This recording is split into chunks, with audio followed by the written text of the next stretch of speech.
એક ભાઈ નળમાં પાણી ટપકતું હતું, બાથરૂમમાં ગયો તો નળમાં પાણી ટપકતું હતું, ત્રપકતું નહોતું.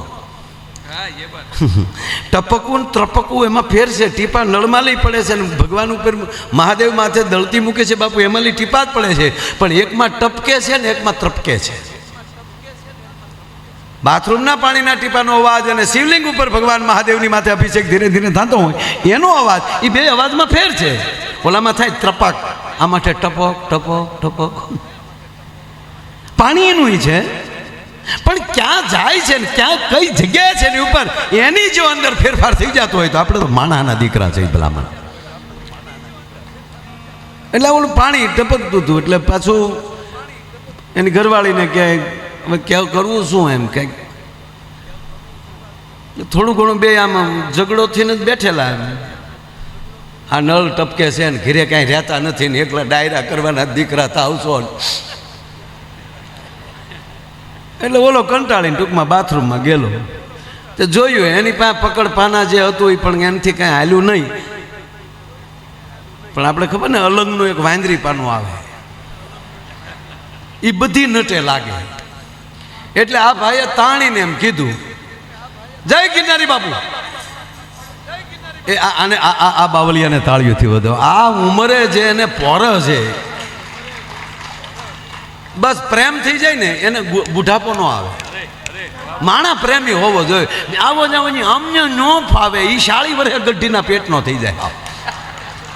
જેની અંદર ઉત્સાહ હોય, જેની અંદર પ્રેમ હોય. એટલે આને ટૂંકમાં બાથરૂમમાં લઈ અવાજ કર્યો, વાંદરી પાનું લાય. હવે તમે નક્કી કરો શું આવ્યું છે. આ ભેગું થઈ ગયું. બોલો, સંધિ છૂટી પાડ, સંધિ છૂટી પાડ. આ વ્યાકરણ વીખી નાખ્યા હડતાલે સાહેબ. કાન કોને છે ને ઉપર, કઈ જગ્યાએ બોલો છો અને સાંભળનાર કોણ છે? મુરાદાનભાઈ, ડેડકાનો અવાજ કોઈને ગમે ખરા? માં ડેડકા બોલતે કોને ગમે? પણ એ જ વાત ઝીણી એવી મારે. ભગવાન રામ છે માં જાનકીને શોધમાં નીકળ્યા છે, એમાં આ વર્ષા ઋતુ આવે ને ભગવાન તુલસીદાસજી વર્ણન કરે છે. એ ઘાન ઘામાંડ ના ભૃંગર જત ગોરા, એ પ્રિયા બીન ડરપત મન મોરા.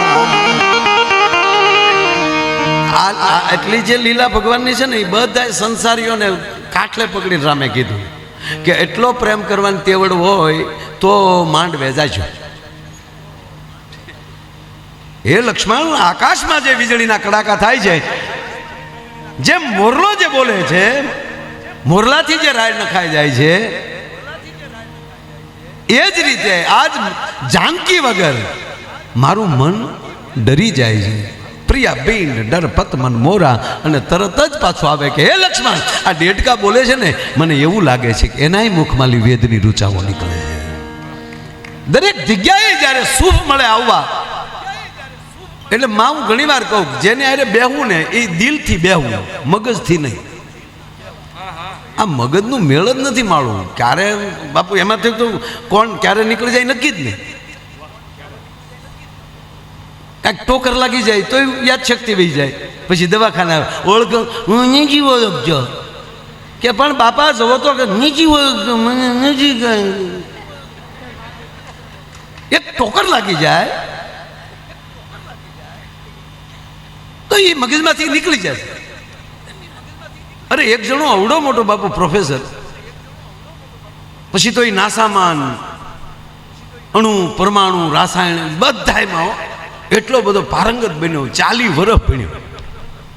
સ્પેસમાં જઈ આવ્યો, સબમરી લઈને દરિયાના પેટાળમાં જઈ આવ્યો અને કોમ્પ્યુટર બનાવે, યાન બનાવે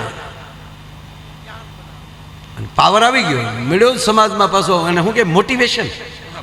હા, મોટિવેશન મળ્યો આપવા. ભગવાન જેવું છે નહીં. શું કામ તમે 7 ને 9 દિવસો બધે કથાઓમાં બગાડો છો, સમયને બગાડો. અને પાછા મારા દીકરા દોઢા હું ખબર, પથ્થર પૂજવાથી જો ભગવાન મળતા હોત તો અમે પહાડ પૂંજાત. ખોટું છે. સમય ન બગાડો. માણસ શું ન કરી શકે? બાપુ એટલો ટુકડો મને માફી મગાવી શકે. કે જો માયાભાઈ બોલ્યા કથામાં, અને અમુક આ હાટું જ સાંભળે અમને, અમુક અમુક કે ક્યાંથી કટિંગ થાય એવું છે. એટલે આ માણસ મળ્યો આવી રીતે કહેવા. ભગવાનને થયું માળા મેં તને બુદ્ધિ એ માટે આપી કે તું સમાજમાં કંઈક વિતરણ કરી શકે, તારા જ્ઞાનને તારી જાણકારીને સમાજમાં તું આપી શકે. અરે હમણાં મારે કોલેજમાં કાર્યક્રમ ને મને કોલેજમાં તો બધા મેડિકલના બધા સાયન્સના બધા વિદ્યાર્થીઓ, એટલે મને જ ડાયરેક્ટ કીધું મને કે જ્ઞાનમાં અને વિજ્ઞાનમાં ફરક શું. હવે હું 10માં 2 ચોપડીમાં નાપાસ ને વિજ્ઞાન અને ગણિતમાં જ નાપાસ પાસ. ગુજરાતીમાં 38 માર્ક આવી ગયા હતા એટલે આપણે 35ની માથે 2. આ નરું સત્ય. એટલે ગુરુની કૃપા થાય એટલે કંઈક, એટલે મેં એને ડાયરેક્ટ જવાબ આપ્યો કે જ્ઞાન એટલે જાણકારી, જે જાણો છો એની પ્રાપ્તિ કરી લ્યો એ વિજ્ઞાન, અને ત્યાં સુધી પહોંચવા માટેની જે પ્રક્રિયા છે એ તમારી લેબ છે, એ તમારી પ્રયોગશાળા છે. આ મહાપુરુષો વૈજ્ઞાનિક છે. પહેલાં જાણ્યું, પેલું જ્ઞાન આવ્યું અને પછી કીધું ખરેખર આવું હોય,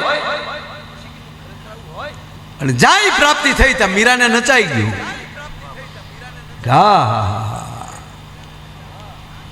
એટલે બે જ્ઞાનને ઓલું કઈ અલગ નથી. આવો બાપુ આવો, જોવો જોઈએ. આપણને એમ લાગે કે જાણે ભરતજી હાલ્યા આવે છે રામની પાદુકા, પછી ખબર પડે કે એની એની પાદુકા છે. વાહ વાહ વાહ, પધારો પધારો પધારો. મારું જેથી તેથી આમ જ થવાનું છે, જોઈશો ને.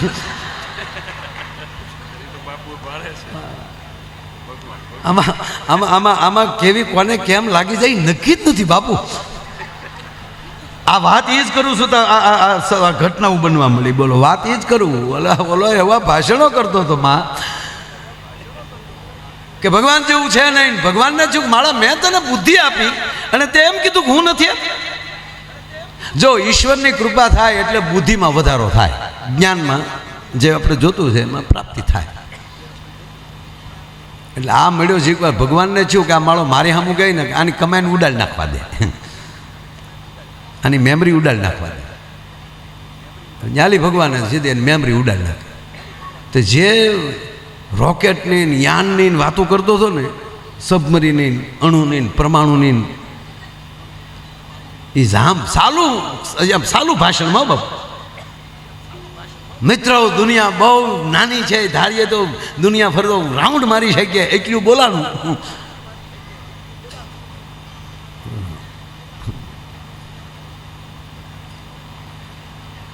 વાહ વાહ બાપુ, એકના 2 કટકા કર્યા ને એને ગજાન ન કહેવાય, વાયડાઈ કહેવાય.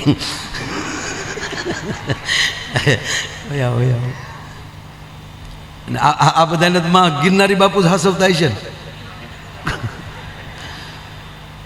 અને માં એક વચ્ચે ઝીણી વાત કીધી. ઓલો સાપોલિયો હતું એને અમે લડતા હતા 3 જણા. એને કેમ લેવું, જોતીથી આખી દુનિયા. આ જગતમાં એ જ છે. આ કળિયુગ હા કે આપ જેવા થોડા ઘણા લડો છો, અમે તો જોવાવાળા છે. અને એટલું અઘરું છે કે કેમ કાળી ગાને વારો જગમાં જુલમ કરે. એટલે મૂળ વાત ઉપર આવું. આને ભગવાનને છું કે આને મામરે ઉડાડી નાખવા દે. એ નીકળે જ કીધું, મેં ખોટું નથી એવું મેં નથી કીધું, હતું જ તે મેં નજરે જોયું. મેં માપી લીધું હતું બાપુ, 2.5 ફૂટનું હતું. હજી માપી આવો, જો એમાં 1 ઇંચ નાનું પડે તો ગાવાનું બેન કરી દો.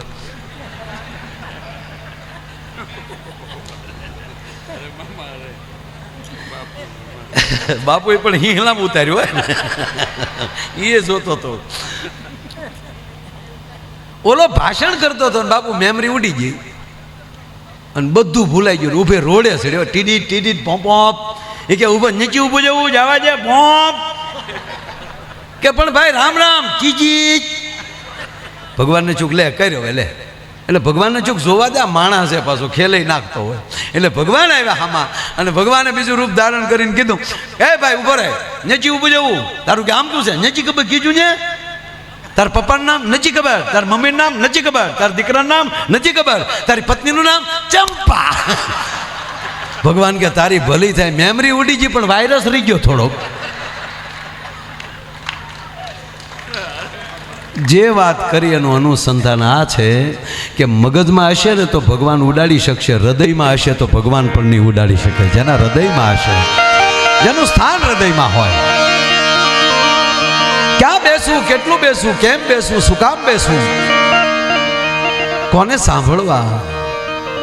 આડોળું પાણી ગમે ત્યાંથી પીવાઈ જશે તો એની દવા મળશે, એનું તમે વોમિટ કરાવી શકશો, પણ ગમે એવું કાનમાં ગળી જશે ને તો સદગુરુ જ્યાં સુધી મહેનત નહીં કરે ત્યાં સુધી નહીં મળે. એમાં કોઈ શંકાને સ્થાન નથી. આ ભગત બાપુની કવિતાથી જ મા પાસે બેઠો તો ત્યારે જ આ ભીખુદાનભાઈને યાદ કરીને માએ વાત કરી, એટલે એ મને સીધું એ જ યાદ અત્યારે યાદ આવી. પણ અદ્ભુત કડી છે બાપુ. મા દેવનાથ બાપુ એક તુંબડું એમ કે સાધુ નીકળ્યા, સંત નીકળ્યા ને કીધું તમે મને લેતા જા. પાછું સંપૂર્ણ રાણીક બાપુ હતી એવી જ વાત કે હું કડવી વેલનું તુંબડું છું. થોડા દે અમે આવા છીએ જીતના મથે જા વાવ. 3 વ્યક્તિ આગળ જિંદગીમાં ખોટું ન બોલવું, અને આપ કહેતા હો તો હજી એકનો વધારો કરી નાખું 4. એક માવતર આગળ ખોટું ન બોલવું, એક મિત્ર આગળ ખોટું ન બોલવું, એક સદગુરુ આગળ ખોટું ન બોલવું. અને એકવાર સદગુરુને ધારી લો પછી તમે જે બોલશો એ સાચું જ નીકળશે, પછી ખોટું કોઈ નહીં પાડી શકે. જો સદગુરુએ રેડેલું આમાં કાનમાં આવી ગયું તો. અને એક ઘરના એરે ખોટું ન બોલવું. એક બેને ફોન કર્યો તો આ મોબાઈલ આવી ગયા, ક્યાં છે વો? ઓલો ખરેખર ભજીયા ખાતો હતો. ક્યાં છો? બસ આવું જ છું, ઘરે જ છું, ગાડીમાં જાઉં, ઘરે જ આવું છું, ગાડીમાં જ છું. તો બેન કે હોરન મારો લ્યો. ઓલો રોડે નીકળી ગયો, રોડે બીજાના વાહન ઉભા રાખે કે એની ગાડીમાં આખી પડી હતી, તાત્કાલિક હોર્ન સંભળાવો કેમ? એ ઉભા રાખે હોર્ન મારો, હોર્ન મારો. કોકનો હોર્ન ઘરે સંભળાવ્યો. તો બેન શું કે એ હોર્ન આપણો નથી.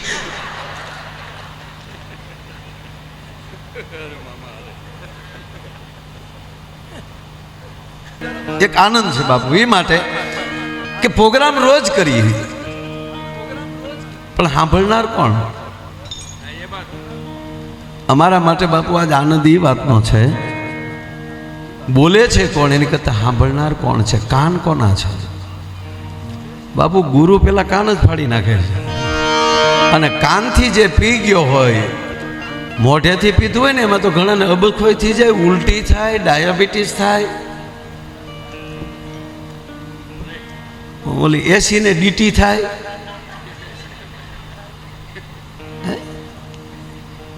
ના વોમિટ થઈ શકાય,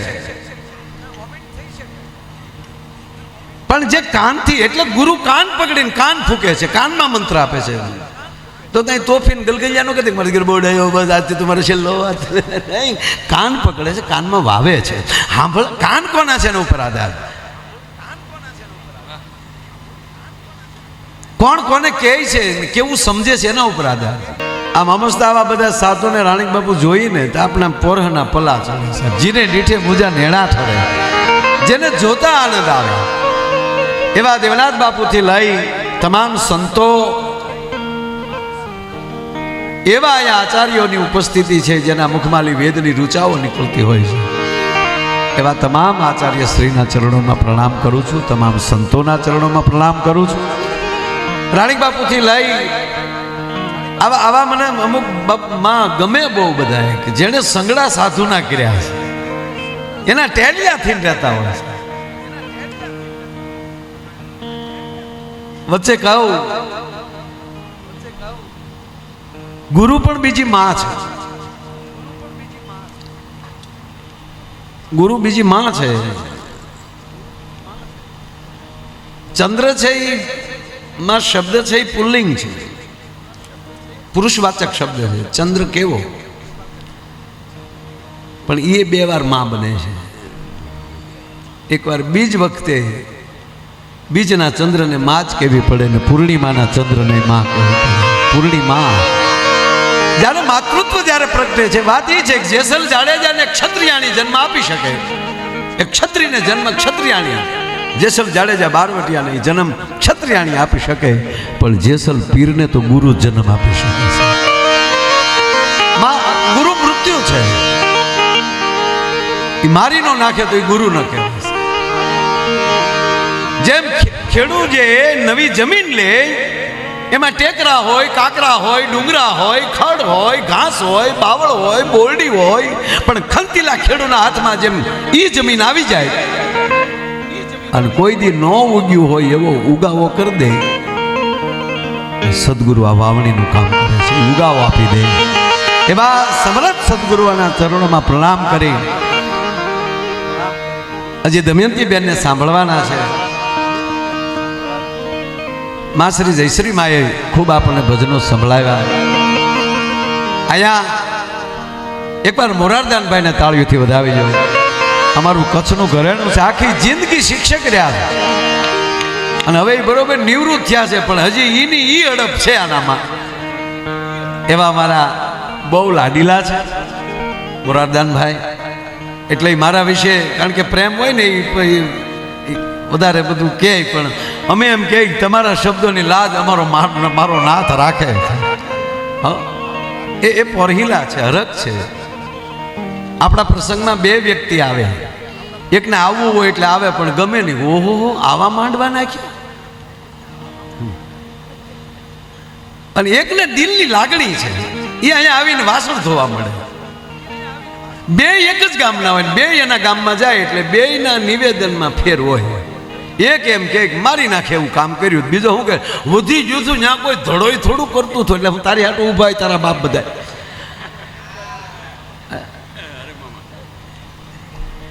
પણ એવું છે કે અહીંયા મંચ ઉપર એવી વ્યક્તિ બેઠી છે, દ્વારકા વાળો હાજર થઈ ગયો છે, પૂજારીને લઈને. આપણા દ્વારકાના પૂજારી જેમ હવેલીમાં મુખિયાજી કહેવાય, એમ દ્વારકાધીશના મેન હોય ને નેતાજી કહેવાય. નેતાજીની અહીંયા હાજરી છે, એમનું પણ अहिले હાર્દિક સ્વાગત કરીએ છીએ. પણ ગુરુજી વાગડાનો કાઢવું તું બડું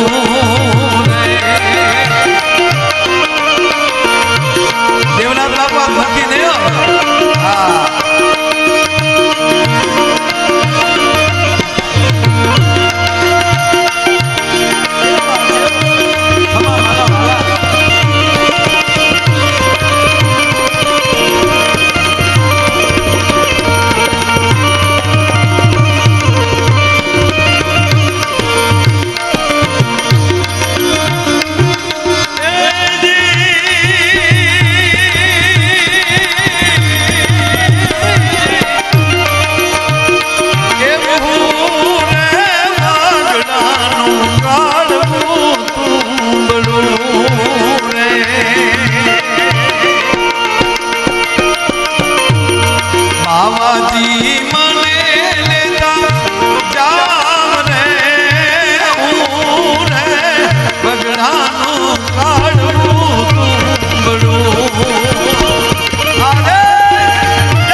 ભાગવતનું જે આયોજન કર્યું અને વ્યાસ આસને રાજદાસ બાપુ એક મહાન વિભૂતિ છે, જેને સાંભળવા એ કઈ જિંદગીનો લાવો હોય તો જ એ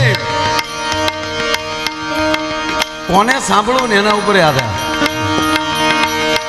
એવું રે વાગડાનું કાઢવું તું બડું, એવું રે વાગડાનું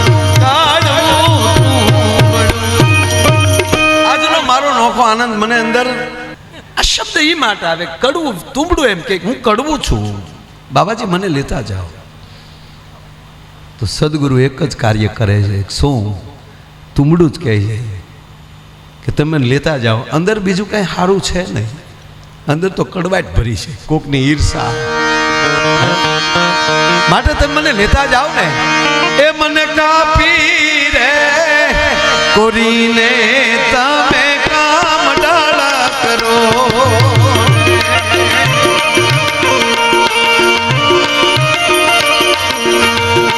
એવું કાપી રે કોરીને તમે કામ ડાળા કરો.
બનાવો, મને પાત્રતા આપો, હું કંઈક ગ્રહણ કરી શકું. અને જ્યાં સુધી આપણી અંદર ખાલી કંઈક ભરાય એવું ના આવે. દાખલા તરીકે બજારમાં આપણે કોઈ ચીજ વસ્તુ લેવા જાય, બોઘરું હોય, બરણી હોય, તો એની અંદર કેટલું હમાય એમ છે એની ઉપર એનો ભાવ હોય. બાકી બાપુ આખે આખું બોઘરું પિત્તળનું હજળ ભરેલું હોય, એમાં આવે જેવું ન હોય તો કોઈ લે નહીં. આમાં કેટલું આવશે? બાકી તો જીવન